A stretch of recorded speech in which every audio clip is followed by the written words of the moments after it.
The dust of Redemption Gulch tasted of judgment. It was a fine, gritty powder that settled on everything: the cracked leather of worn-out boots, the sun-bleached planks of the saloon, and the parched lips of the righteous. For Alara, it tasted of shame.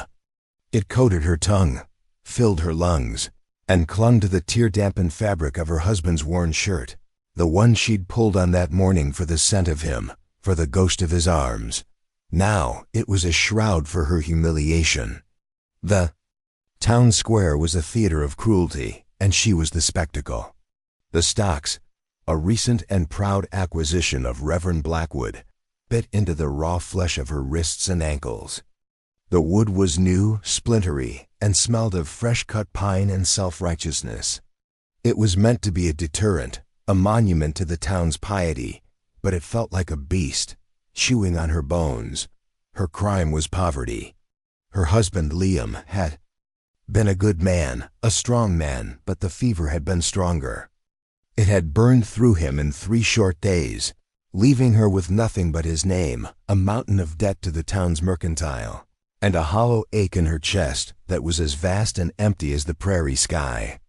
The mercantile owner, a man whose piety was as performative as the Reverend's sermons, had been quick to call in the debt. When she couldn't pay, he had gone to the Reverend. And the Reverend, a man who saw sin in every shadow and weakness as a personal affront to God, had declared her a vagrant, a drain on the town's Christian charity. The punishment was public service, he'd called it, but it was just a pretty name for bondage. For 3 days she was to be locked in the stocks, a living sermon on the consequences of idleness and misfortune. Children, their faces sticky with sweets, pointed and giggled. Women she had once shared bread with now clutched, their Bibles tighter and whispered behind their hands, their eyes a mixture of pity and morbid fascination. The men, for the most part, just stared, their expressions ranging from discomfort to a kind of vacant cruelty. The sun was a merciless hammer, beating down on her unprotected head. Her vision swam, the faces of the crowd blurring into a single monstrous entity. Her throat was a desert, her pleas for water met with stony silence or the Reverend's booming voice, reminding the townsfolk that suffering cleansed the soul. Let her thirst for righteousness. He'd bellowed, his face ruddy with conviction. Her soul didn't feel clean. It felt flayed, stripped bare, and left to bake in the sun alongside her dignity. Liam's face flickered behind her eyelids, his easy smile, the way his eyes crinkled at the corners. "I'm sorry, Liam," she thought, the words a silent prayer in the furnace of her mind. "I'm so sorry I couldn't be stronger." A rotten tomato, thrown by a boy no older than 10, splattered against her cheek, the sour pulp sliding down her skin like a tear of filth. A wave of nausea rolled through her, and the world began to tilt, the jeers and whispers fading into a dull roar. The darkness at the edge of her vision beckoned, a cool, quiet promise of escape. As she felt her consciousness slipping, a single thought, sharp and clear as a shard of glass, cut through the fog. Is this all that's left? To die like a dog in the street? Then, from the edge of the crowd, a shadow detached itself, moving with a quiet purpose that seemed to suck the sound from the air around it. A figure of a man, tall and broad, stepped into the unforgiving sunlight. He didn't look at the crowd. He didn't look at the Reverend. His eyes, chips of winter ice in a sun-scorched face, found hers. And in the suffocating silence that had suddenly fallen, a voice, low and rough as unpolished granite, spoke a single impossible word: enough. The man was Silas. He was a ghost story the town told itself, a cautionary tale whispered by mothers to their children. He lived on the Wendy Old Miller Place, a sprawling, neglected ranch at the edge of the territories, a place rumored to be haunted by bad luck and bitterness. He came to town only when necessity demanded it, a silent, brooding giant who bought his supplies, spoke to no one, and left as quietly as he arrived. Scars, white and angry, mapped one side of his face, pulling at the corner of his mouth end. giving him a permanent, grim cast. No one knew where he'd come from or what had happened to him.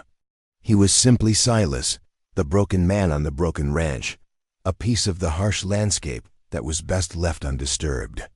His presence in the square was an event in itself. His speaking was a cataclysm. Reverend Blackwood, his sermon interrupted, puffed out his chest, his authority challenged. "This is the Lord's work, Silas. This woman is a vagrant, a burden. She's being taught the virtue of humility." Silas's gaze didn't waver from Alara's. He saw the dried tear tracks through the dust and grime, the raw, bleeding skin at her wrists, the flicker of a soul that was not yet extinguished, but was perilously close.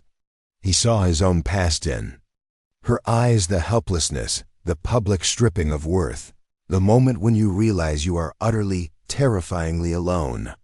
He had survived it. He wasn't sure how. But looking at her, he knew he could not let her face it a moment longer. He took another step forward, his worn boots silent in the dust. He finally turned his head, his cold eyes pinning the Reverend. "In place. The Lord's work looks a lot like cruelty from where I'm standing, Reverend."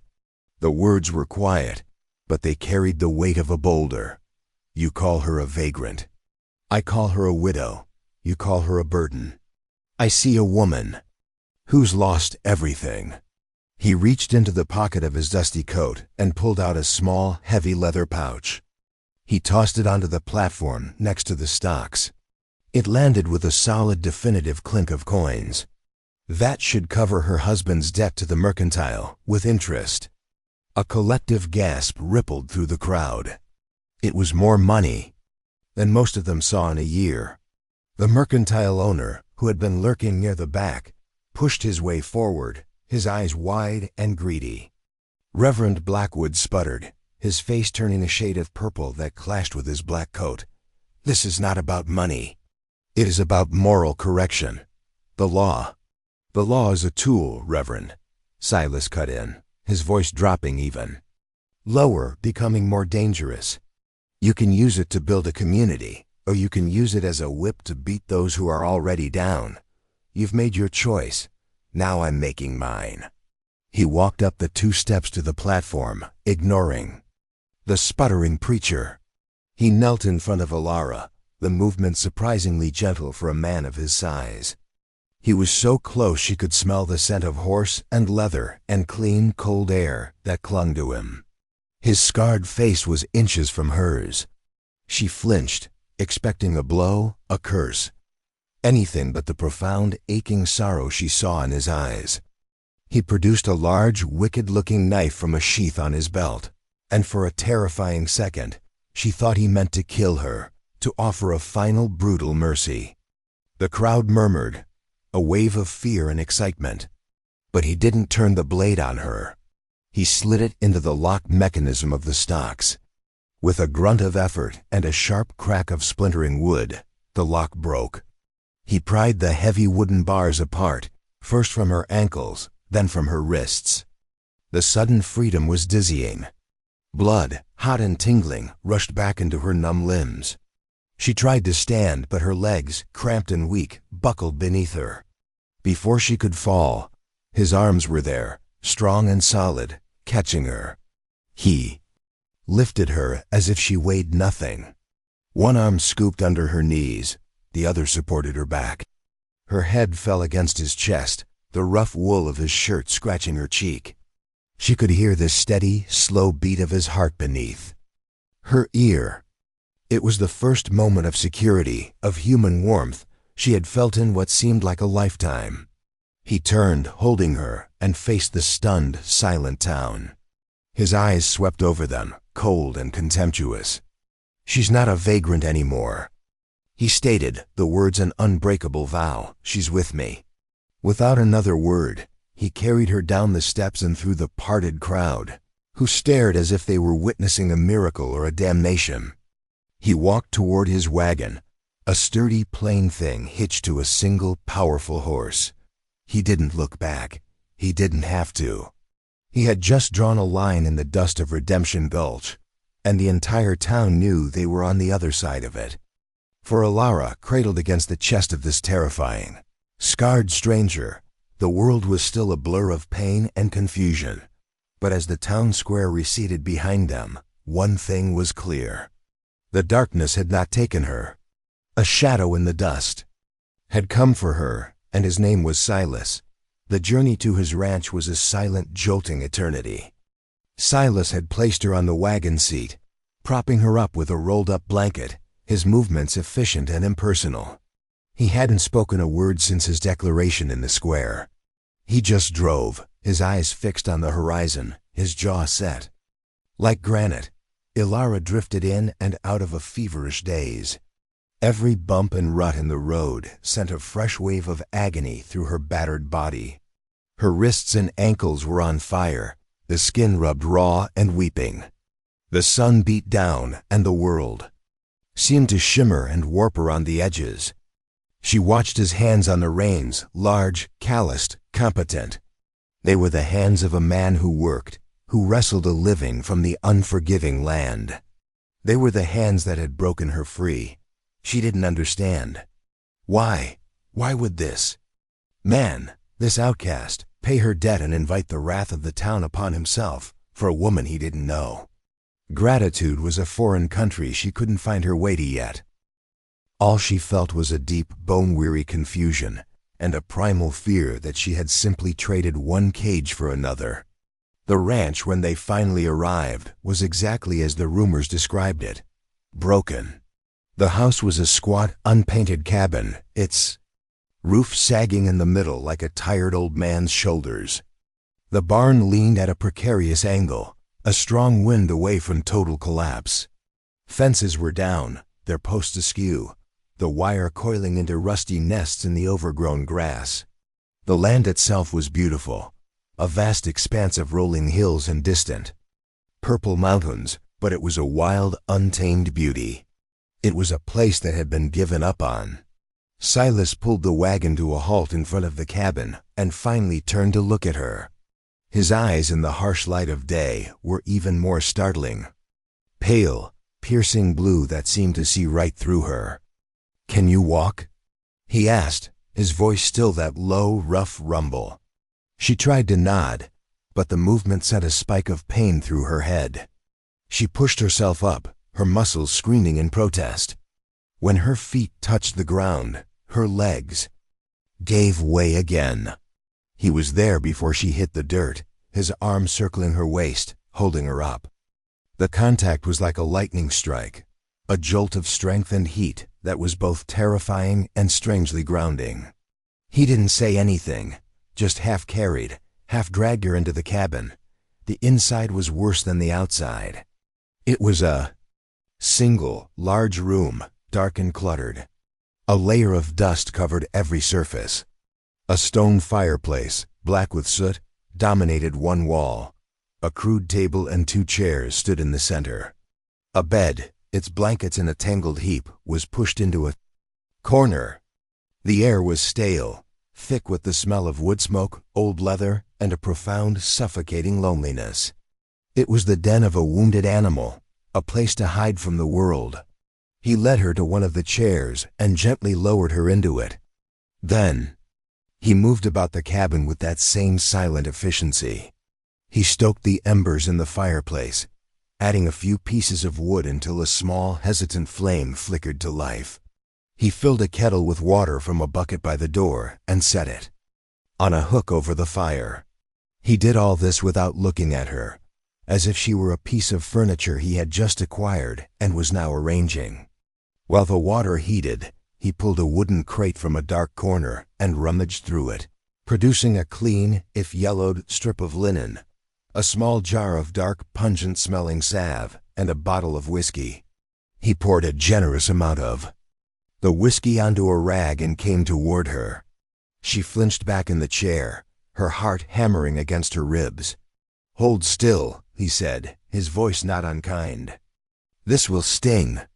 He knelt before her and gently took her wrist. His touch was surprisingly careful. He cleaned the raw, broken skin with the whiskey-soaked rag, and she had to bite her lip to keep from crying out as the alcohol seared her. Wounds, he worked in silence, his brow furrowed in concentration, his scarred face inches from hers. She could see the way the scar tissue pulled at his skin, the fine, white lines that radiated from the main wound like a spider's web. She wondered what could have done that to a man. A bear? A fire? Another man's hatred? When he had cleaned all 4 wounds, he opened the jar of salve. The smell was sharp, a mix of pine and something medicinal. He applied it with a light touch, his calloused fingers moving with a tenderness that seemed utterly at odds with the rest of him. Then he wrapped her wrists and ankles in the clean linen, his knots firm and secure. He stood up, wiping his hands on his trousers. "There's a bed," he said, gesturing with his head toward the corner. "You should rest." "Why?" The word escaped her lips before she could stop it, a raw, desperate croak. He stopped, his back to her. He seemed to consider the question, or perhaps how to answer it. "Why what? Why did you do this? Pay my debt? Bring me here?" He was silent for a long time, staring into the growing fire. The flames cast flickering shadows across the room, making the clutter seem to dance. "Because I know what it feels like," he said at last, his voice so low she barely heard it. "To have a whole town staring at you, waiting for you to break." He turned his head slightly, his scarred cheek illuminated by the firelight. "And because no one should have to be that alone." He didn't offer any more explanation. He took the now boiling kettle from the fire and made a crude tea with some herbs from another jar. He placed the steaming mug on the table in front of her. "Drink this, it'll help with the pain." Then he picked up a rifle that was leaning against the wall, grabbed his coat, and walked out the door, closing it softly behind him, leaving her alone in the suffocating silence of his life. The days that followed bled into one another, a monotonous rhythm of pain, exhaustion, and silence. Ilara slept for most of the first 2 days, a deep, healing sleep fueled by the herbal tea Silas left for her and the sheer depletion of her body and spirit. When she was awake, she watched him. He was a man of relentless routine. He rose before the sun, tended to his horse, and then disappeared into the wilderness with his rifle, returning late in the day with a rabbit or a brace of birds. He would prepare the food, a simple, unseasoned stew or roasted meat, and they would eat in silence at the dusty table. He never sat directly across from her, always taking the chair that was slightly offset, as if he couldn't bear to be looked at head-on. He never spoke unless it was a direct, necessary question. "More water? Are you warm enough?" Her body began to heal. The fire in her wrists and ankles subsided to a dull ache. The strength slowly seeped back into her limbs. But as her physical pain receded, her awareness of her situation grew sharper. She was a prisoner, not of stocks and chains, but of circumstance. She had no money, no home, nowhere to go. She was utterly dependent on this silent, scarred man who had saved her for reasons she still didn't understand. The cabin, which had at first seemed a refuge, now felt like a cage of a different sort. The dust, the clutter, the overwhelming sense of neglect, it began to suffocate her. Liam had been poor, but their small home had been clean, filled with light and the smell of baking bread. This place was a tomb. One morning, she woke up and knew she couldn't just sit there anymore. If she was to be a prisoner, she would at least be the keeper of her own cell. While Silas was out hunting, she began to work. Her movements were slow, painful at first, but with each small act, she felt a piece of herself returning. She started with the fireplace, scrubbing away years of soot until the stones were clean. She found a broom with half its bristles missing and swept the floor, raising a choking cloud of dust that revealed the clean wood planks beneath. She gathered the dirty dishes, a motley collection of tin plates and cracked ceramic, and washed them in a bucket of hot water, scrubbing them with sand from the creek bed until they shone. She took the tangled, sour-smelling blankets from the bed and hung them outside in the sun and wind. The work was brutal. Her muscles ached and her bandaged wrists throbbed. But it was good, honest work. It was purpose. It was a way to fight back against the chaos, both inside the cabin and inside herself. When Silas returned that evening, he stopped dead in the doorway. He stared at the clean-swept floor, the tidy hearth, the neatly stacked dishes. His eyes, those chips of ice, seemed to darken, to cloud over with an emotion she couldn't read. She stood by the table, her hands clasped in front of her, her heart pounding. She expected him to be angry, to see her actions as an intrusion, a judgment on his way of life. He looked around the room for a long moment, his gaze lingering on the blankets airing on the line outside. Then he looked at her. He saw the flush on her cheeks from exertion, the smudge of soot on her forehead, the defiant set of her jaw. He saw that she had not just cleaned his house. She had claimed a piece of it, a piece of her own life, back from the brink. He gave a single, almost imperceptible nod. He walked past her, set the rabbit he'd caught on the table, and began to skin it, his movements as precise and silent as ever. But something had shifted. The silence in the cabin was still there, but it was different. It was no longer the dead, empty silence of two strangers. It was a shared silence, a space they were now beginning to occupy together. The next day, she tackled the windows, scrubbing away years of grime until sunlight, pale and tentative, streamed into the dark room for the first time. The light changed everything. It illuminated the dust motes dancing in the air, but it also revealed the good, solid bones of the cabin, the sturdy timbers, the well-laid stone of the fireplace. It was a good house. It just needed to breathe again. Silas watched her, his expression unreadable. He didn't help, but he didn't stop her. He just watched. That afternoon, instead of going out to hunt, he went to the leaning barn. She heard the sound of a hammer on wood, a steady rhythmic pounding that lasted for hours. When she went to the door to look, she saw that he was repairing the barn door, straightening the frame, replacing the broken hinges. He was fighting back against the chaos in his own way. They fell into a new rhythm, a silent partnership of restoration. She would work on the house, bringing order and light to the inside. He would work on the ranch, mending fences, clearing overgrown fields, his hammer and saw constant, reassuring percussion in the background. They rarely spoke, but they communicated in other ways. He started leaving a bucket of fresh water for her by the door each morning. She started saving a portion of the stew for him, keeping it warm by the fire for when he came in late, his body aching from a day of hard labor. One evening, he came in and found her trying to mend one of his torn shirts, her fingers clumsy. With the needle, her brow furrowed in frustration.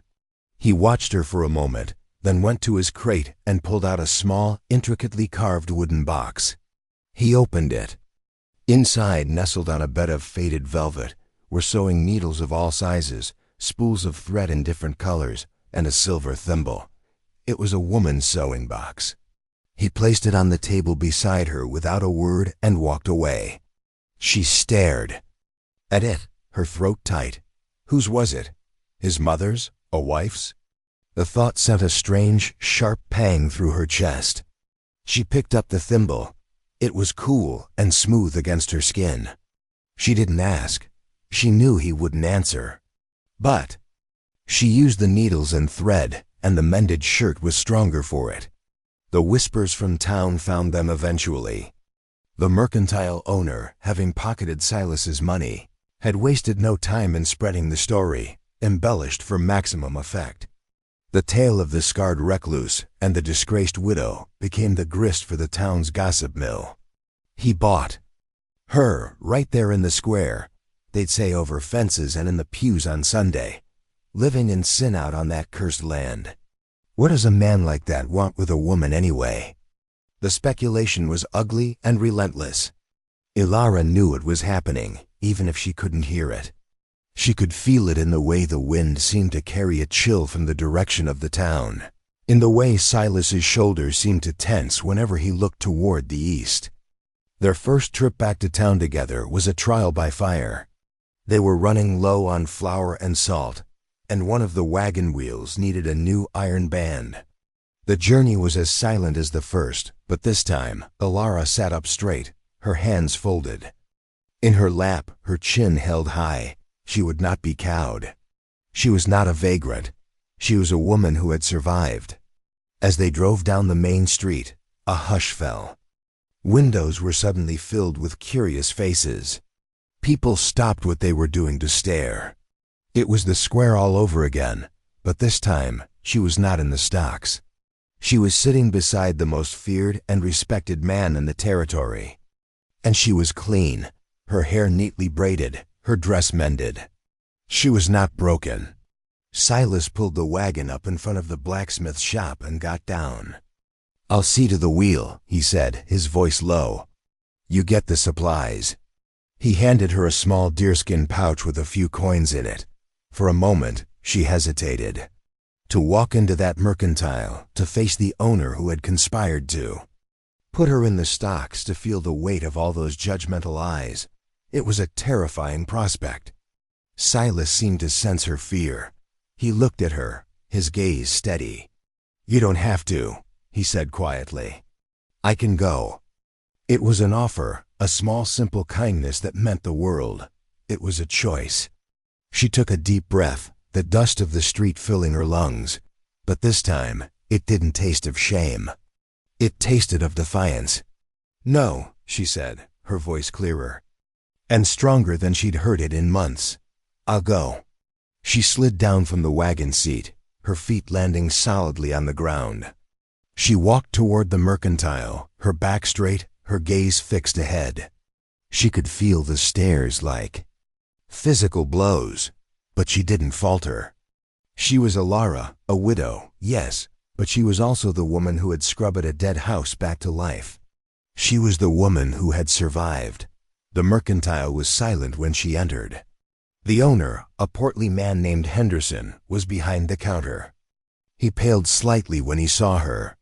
A few other women in the store stopped their shopping and turned to stare, their mouths thin lines of disapproval. Ilara ignored them. She walked to the counter and placed the deerskin pouch on it. "I need 10 pounds of flour, 5 of salt, and a sack of coffee," she said, her voice even and calm. Henderson swallowed hard, his eyes darting to the other. Customers. He couldn't refuse her service, not with Silas waiting just outside. He began to measure out her goods, his movements clumsy and hurried. As she waited, one of the women, a sour-faced woman named Prudence who was a devoted follower of Reverend Blackwood, stepped forward. "Some have no shame," she said, her voice loud enough for the whole store to hear. "To be bought like cattle and then parade yourself in front of decent folk." Ilara's hands clenched into fists at her sides. She could feel the hot flush of anger and humiliation rising in her cheeks. She wanted to scream, to lash out, to defend herself. But then she thought of Silas, of his quiet strength, of his simple statement, "No one should have to be that alone." She took a slow breath and turned to face the woman. She looked Prudence directly in the eye. "Some folk," she said, her voice low and steady, "mistake misfortune for a lack of morals. And they mistake cruelty for piety." She held the woman's gaze for a long moment, refusing to look away. Prudence, unaccustomed to being challenged, flushed and sputtered, but could find no reply. The other women in the store looked on, their expressions a mixture of shock and a new grudging respect. Henderson finished sacking her goods and pushed them across the counter, avoiding her eyes. Ilara paid him, gathered her supplies, and walked out of the store with her head held high. When she reached the wagon, Silas was there, leaning against the newly repaired wheel. He had seen the whole exchange through the window. He didn't say a word, just took the heavy sacks from her and loaded them into the back of the wagon. But as he helped her up onto the seat, his hand lingered on her elbow for a fraction of a second longer than necessary. It was a small, almost imperceptible gesture, but it was enough. It was an acknowledgement. It was solidarity. Not everyone in town was hostile.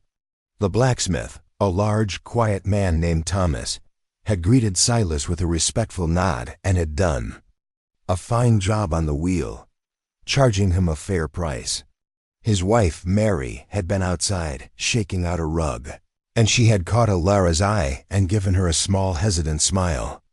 It was a tiny crack in the wall of the town's judgment, but it was a start. As they drove out of town, leaving the whispers and the stares behind them, Alara felt a strange sense of lightness. She had faced them. She had not broken.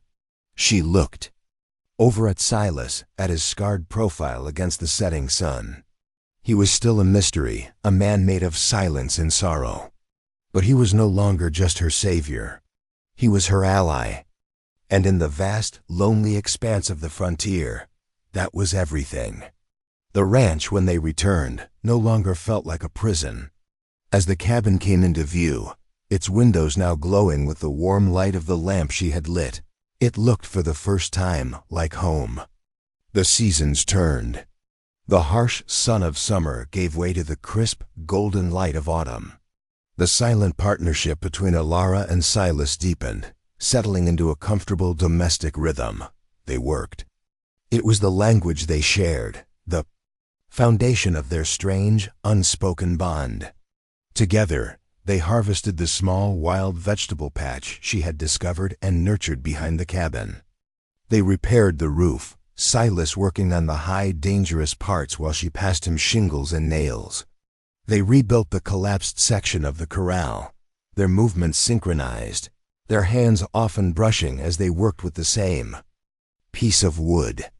In the evenings, they would sit by the fire, she mending clothes, he carving small, intricate figures of animals from scraps of wood, a hawk with outstretched wings, a patient-looking bear, a graceful deer. He never said who they were for. He just placed them on the mantelpiece when he was finished, a silent, growing menagerie. The silence between them was no longer empty.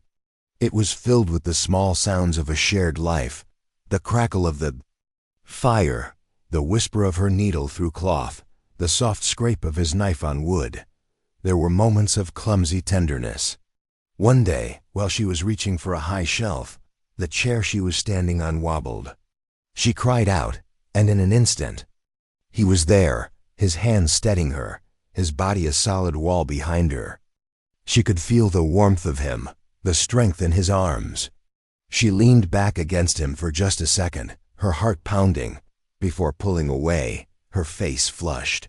He just grunted and moved away, but she saw the flicker of something in his eyes, concern, maybe something more. Another time, he came back from hunting, a deep gash on his forearm from a thorn bush. She insisted on cleaning and bandaging it, her touch gentle, her brow furrowed with worry. He sat stiffly, unused to being cared for, but he let her tend to him. When she was done, he had muttered a gruff, "Thank you," the words sounding rusty from disuse. Their fragile peace was a bubble, and they both knew it. The town of Redemption Gulch and its self-appointed moral guardian, Reverend Blackwood, had not forgotten them. The Reverend saw Silas's defiance as a cancer in his flock. The story of Alara standing up to prudence in the mercantile had spread. And while some, like the blacksmith and his wife, saw it as a sign of her strength, the Reverend saw it as a sign of her insolence. He began to preach against them, his sermons filled with veiled references to the sinners on the hill, the den of iniquity, and the woman who scoffs at righteous correction. He was stoking the fires of fear and judgment, and it was only a matter of time before those fires raged out of control. The first sign of the coming storm was the dead sheep. Silas had bought a small flock, a dozen hardy ewes, hoping to start a small wool operation. They were a sign of the future, of the ranch coming back to life. One morning, he went out to the pasture and found one of them dead, its throat torn out, but not by a wolf or a coyote. The cuts were too clean. It was a knife. There was no note, no message, just the brutal, silent statement.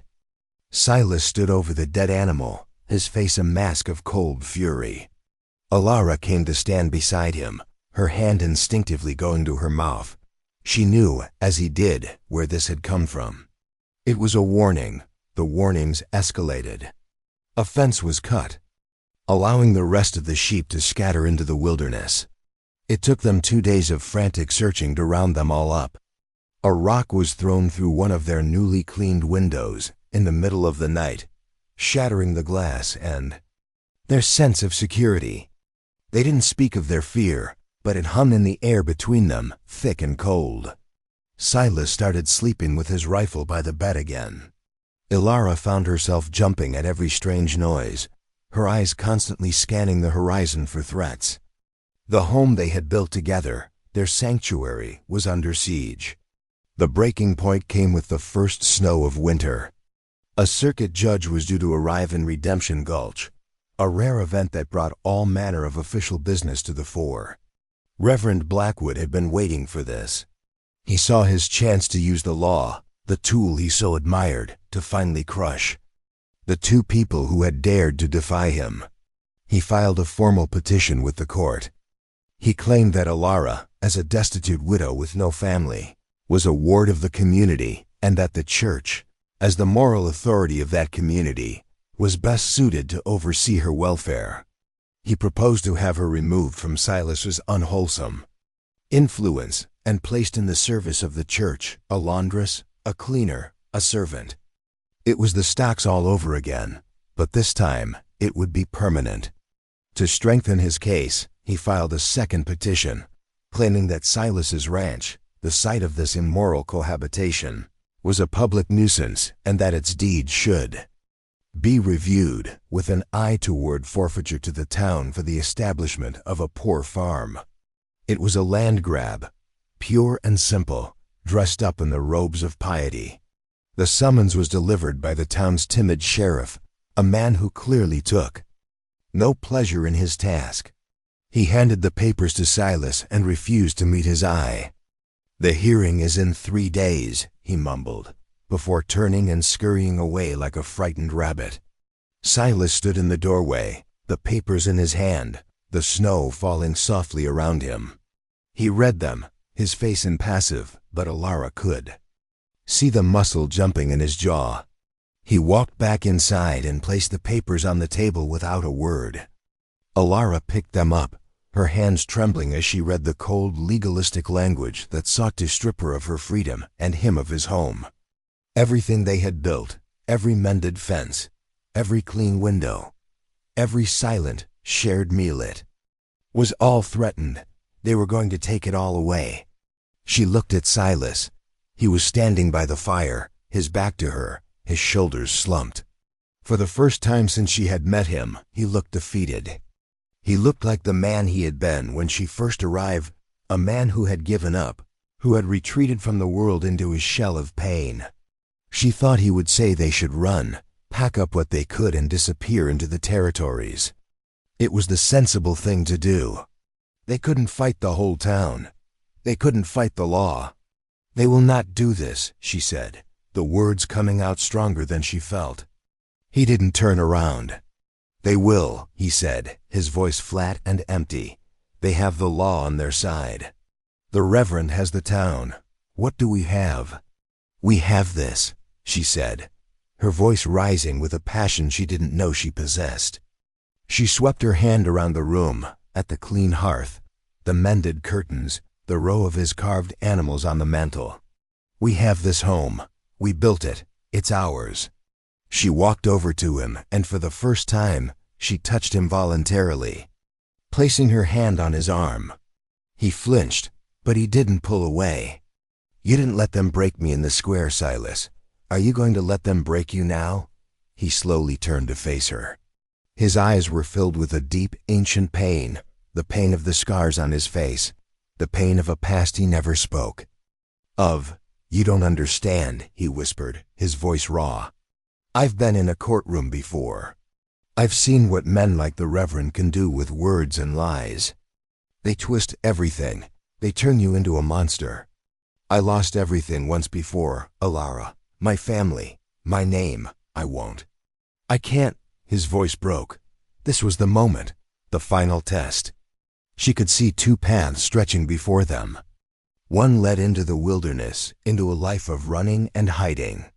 The other led back to Redemption Gulch, back to the square, to face the fire. She looked at his face, at the man who had knelt in the dirt to tend her wounds, the man who had silently shared his food and his home, the man who had shown her that a life could be rebuilt from ashes. She would not let him give up. She would not let them lose. "Then I will speak," she said, her voice ringing with a newfound clarity. "If you cannot find the words, then I will. I will stand up in that courtroom and I will tell them truth. I will tell them that you are not a monster. You are the man who saved my life. And this is not a den of iniquity, it is my home. And they will not take it from us." He stared at her, his icy blue eyes searching her face. He saw not the timid, broken woman he had pulled from the stocks, but a warrior, her eyes blazing with a fierce, protective light. He saw a strength in her that he thought he had lost in himself forever. A tiny spark, long dormant, flickered to life in the desolate landscape of his soul. He had saved her, yes. But somewhere along the way, in the quiet days of shared work and silent understanding, she had been saving him right back. He slowly straightened up, his shoulders squaring. He looked down at her hand on his arm, and then he did something that stunned her. He covered her hand with his own. His hand was large and warm, and it enveloped hers completely. "No," he said, his voice no longer flat and empty, but low and resonant with a new steely resolve. "We will speak." The town hall was packed. It seemed every man, woman, and child from Redemption Gulch and the surrounding homesteads had crammed themselves into the stuffy, wood-paneled room. It had the air of a public hanging, a grim, expectant energy that made the skin crawl. At the front of the room, on a raised platform, sat the circuit judge, a weary-looking man with a magnificent white mustache and eyes that had seen too much of the ugliness of the human heart.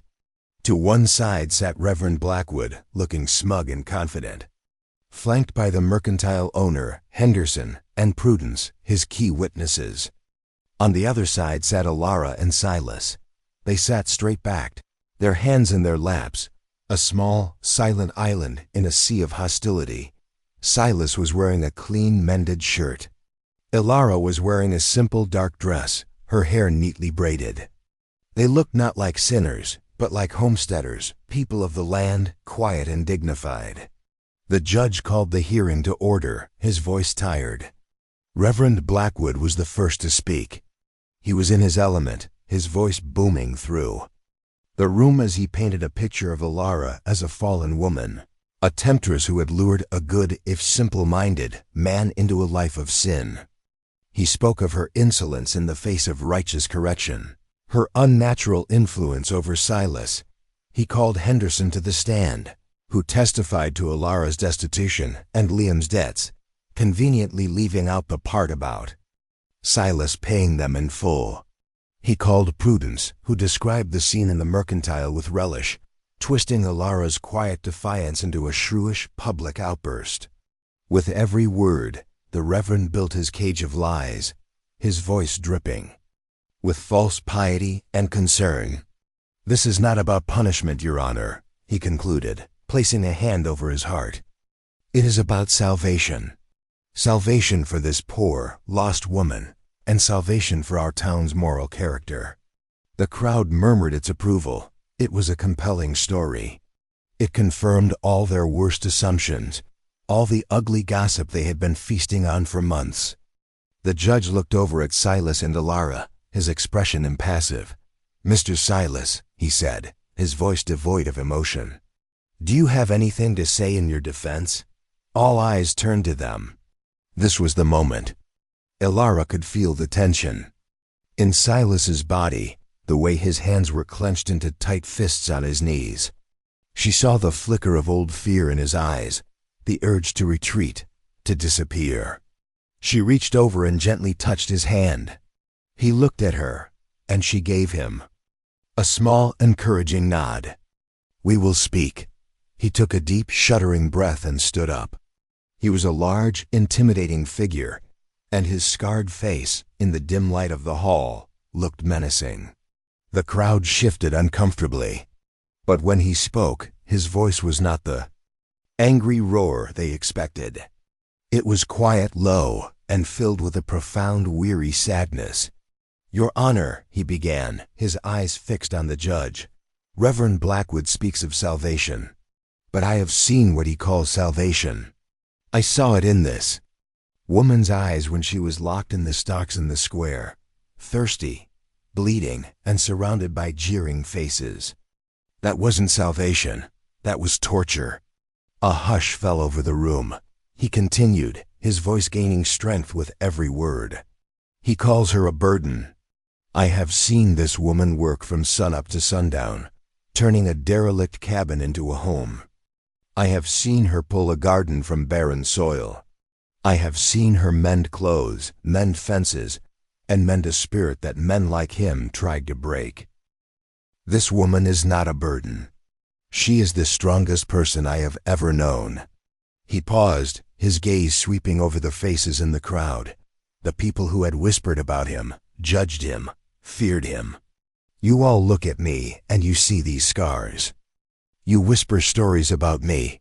You call my home cursed. You don't know me. You don't know what happened to me. But I will tell you, years ago, I had a wife and a daughter. We had a farm back in Ohio. A fire took them from me. I tried to save them. That's where I got these." He touched his scarred cheek. "After that, I was lost. I came out here to be left alone, to let the world forget me, and for me to forget the world. For years, this ranch wasn't a home. It was a grave I was living in." His voice cracked, and he had to stop, the confession costing him dearly. Alara felt tears welling in her eyes. The silence in the room was absolute, broken only by the sound of a baby crying softly in the back. Silas cleared his throat and went on, his voice thick with emotion. "The day I saw them put Alara in the stocks, I saw the world trying to bury someone alive again, and I couldn't let it happen. I didn't buy her, as the Reverend says. I freed her. And in doing so, she freed me." He finally turned and looked at Alara, and for the first time in front of the entire town, he let them see the truth in his eyes. It was not lust, not pity. It was a deep, abiding respect and a fierce, protective love. "This woman is not my ward. She is my partner. And that ranch is not a den of iniquity. It is our home, and we have worked for it. We have bled for it, and we will not let you take it from us." He sat down, his body trembling with the effort. The room was stunned into silence. He had not just defended himself. He had laid his wounded soul bare for all of them to see. The judge stared at him for a long moment, his expression unreadable behind his mustache. Then he turned his gaze to Alara. "Mrs. Miller," he said, his voice softer now. "Do you wish to add anything?" Alara stood up. Her legs were shaking, but her voice was clear and steady. She did not look at the judge. She looked at the people of the town, at the women she had once shared bread with, at the men who had stood by and watched her humiliation. "I am a widow," she began. "My husband died, and I was left with nothing. Is that a sin? Is poverty a crime in this town? The Reverend speaks of my soul, but he knows nothing of it. My soul is not in need of his brand of salvation. My soul found its own salvation. It found it in the kindness of a stranger who showed me mercy when no one else would. It found it in the dignity of hard work, in rebuilding a home from ruins. It found it in the quiet companionship of a good and decent man." She looked directly at Reverend Blackwood, his face now pale and tight with fury. "You say you want to save me, but you don't want to save me. You want to own me. You want to break me, just like you tried to do in the square. But you have failed. I am not broken. We are not broken." She turned back to the crowd. "Look at us. she said, her voice ringing with passion. Are we monsters? Or are we just two lonely, broken people who found a way to heal each other? You have to decide. What kind of town is Redemption Gulch? Is it a place where you kick a person when they are down? Or is it a place where you offer them a hand up? She sat down, her heart pounding in her chest. She had said her truth. There was nothing more to do but wait. The silence stretched on, thick and heavy. The town was at a crossroads.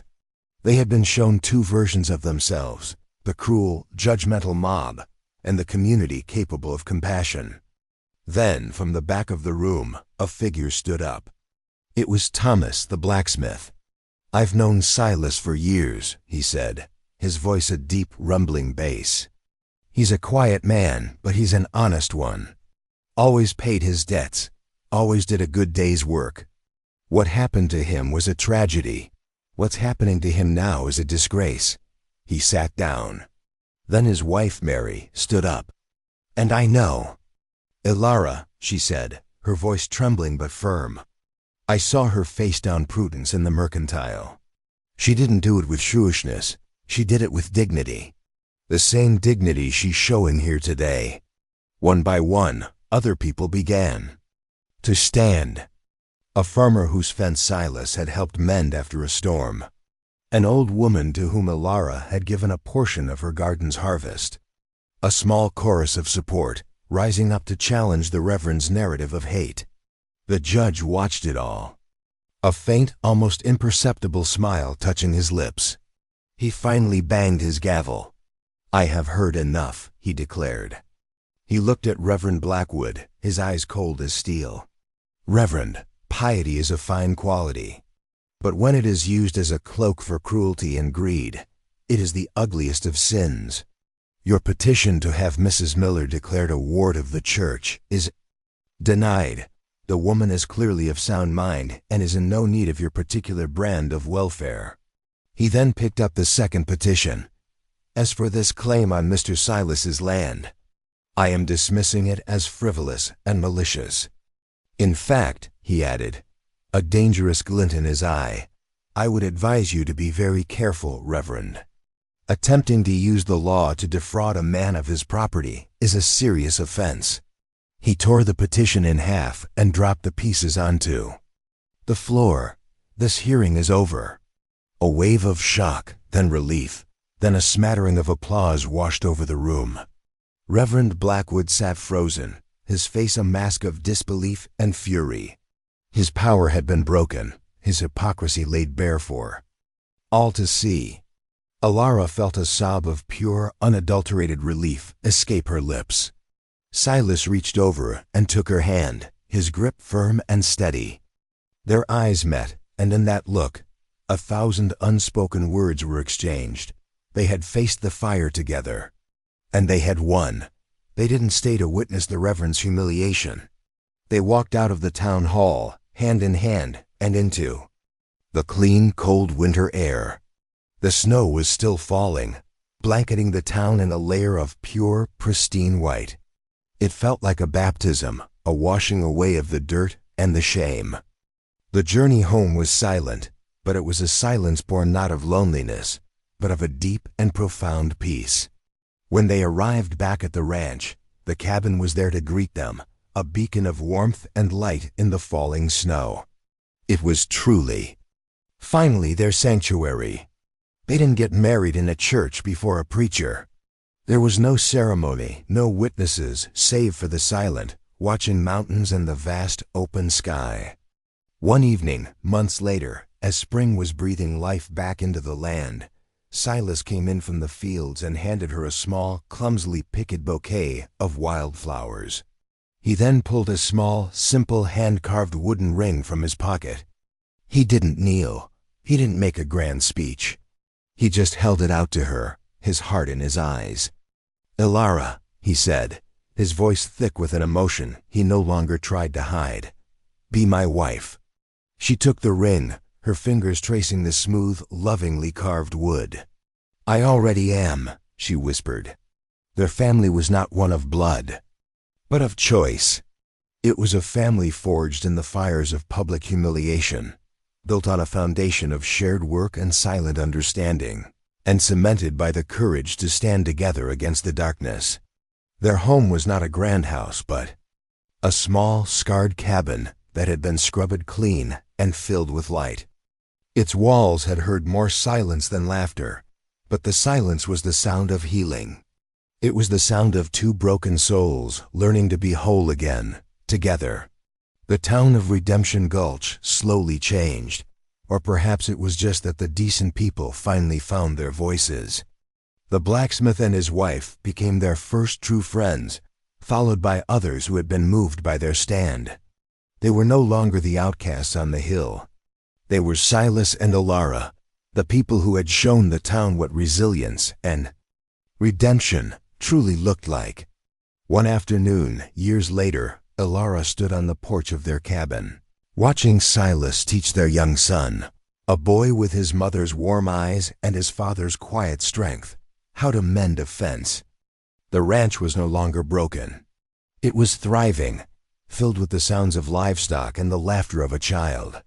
The scars on Silas's face were still there, but they no longer looked like wounds. They were just part of the landscape of the man she loved, a map of the journey that had brought him to her. She placed a hand on her belly, where their second child was growing, a new life in a place that had been reborn. They had been two strangers, two broken souls cast out by the world. But here, in the heart of the unforgiving frontier, they had built more than a ranch. They had built a fortress of love from the rubble of their pain. And she knew, with a certainty that settled deep in her bones, that a home is not something you find. It is something you make, and you defend it with all the love in your scarred and healing heart.